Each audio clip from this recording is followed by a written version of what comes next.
format to move forward as well. Been a bit of a move for Deal and Dash, who won his maiden here late February. Deal and Dash has been spec'd at longer odds. He didn't really like the firm track at Canberra last time, so we'll see if he improves today on the heavy. Firm Agreement goes in, they're locked and loaded, and we're ready to run. In the Tulloch Stakes over 2,000 metres, they're set to go. Racing now, and pocketing left well, so did Tembry Wells. Moving forward out wide, hard point into a prominent position. Now towards the inside, Automaro on the white jacket is pushing through. Format's out very deep. We still haven't got an established leader, and War Ribbon's right behind them as well. So Tembry Wells takes the front in the early stages of the race. Hard point continues to press on there in the black jacket and is looking for the lead. And Format's doing stacks of work out wide, but Format now rushes up going to second. Tembry Wells restrained. Pocketing's got a good spot fourth now, one out, one back. Then War Ribbon on the outside of Automaro. A gap of 2.5 to Confetti Garden on the outside of Black Babylon. A couple off to Perfect Justice. Racing on the outside of Golden Century. Then King of Thunder, Deal and Dash, and Firm Agreement is 5 lengths behind the second last horse. So Hard Point worked in the early stages. So did Format, 2 lengths away second. Tembry Wells third. A couple off to Pocketing. Then came Automaro, 2 lengths clear from War Ribbon. Then came Black Babylon, one of 2 maidens in the field. A length and a half to the favourite Confetti Garden, then Golden Century, Perfect Justice, Deal and Dash, King of Thunder and Firm Agreement. A lot of the fancied runners are well back in the field and they're inside the 650 now. Hard Point 2 in front. Format, the wheels are spinning and now Tembry Wells is starting to zoom up on the inside, giving chase to the leader. A length and a half to Pocketing. Then came Automaro, being shoved along and is picking up the bridle, and a gap to the rest as they turn. Hard Point in front, but Tembry Wells claiming it now. Then came Automaro, and Pocketing's coming down the middle. Several lengths away to Confetti Garden. Then came Black Babylon. Golden Century laying in badly under pressure, and King of Thunder coming right down the outside. So Pocketing the widest. Pocketing hits the lead. 3 lengths away, King of Thunder is starting to hit top gear. Pocketing in front. Firm Agreement's whizzing home on the rails. Firm Agreement going to Pocketing. They hit it. Maybe Pocketing a nose to Firm Agreement, and a head away on the outside, King of Thunder. Black Babylon, the maiden made up stacks of ground. Then came Automaro from Confetti Garden. Golden Century was a difficult ride in the straight from Automaro, already mentioned. Then came Tembry Wells. Hard Point weakened out with War Ribbon.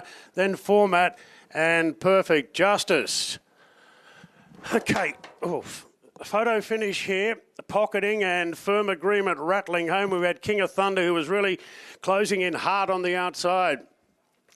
So Pocketing getting to the front, coming to the middle of the track, and then Tyler Schiller coming right up the inside on Firm Agreement with a fast finishing run. And we had King of Thunder flashing on the outside. So stand by. Pocketing had the nose down on the line, and I think we'll get it. Yes, Pocketing just from Firm Agreement, King of Thunder, and Black Babylon. Black Babylon, the outsider of the field, the maiden from 5 starts, has run a very cheeky race closing in behind them. Judges' placings are 8, 1, 4 and 15. 8, 1, 4 and 15, the judges' placings. Standing by for other details. The Pocketing goes back to back, winning it by a short half head. Ahead to third. Time is 2:04.26. So a short half head by a head, 2:04.26. And the last 600 metres covered in 37:45. Will Freedman, you're on your way to a derby, do you think? Possibly. There's a decision to make today. I'll be guided by Josh a bit, but you know, he's gone from 1,600 to 2,000, so he's probably entitled to not be savaging the line. But I mean, you've got to keep the option on the table. You're only 3 once, and if he doesn't run in the derby now, he probably never will. Okay, so 2,400 metres, 4 days back up.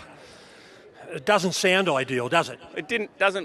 It's not a bad trick in the Spring Oaks with the Wakeful very close. So I think a few of those horses will end up going to the derby. So look, it's a decision we've got to make today and hope that he pulls up well. But you know, for Yulong, it's a great result. It's a homebred.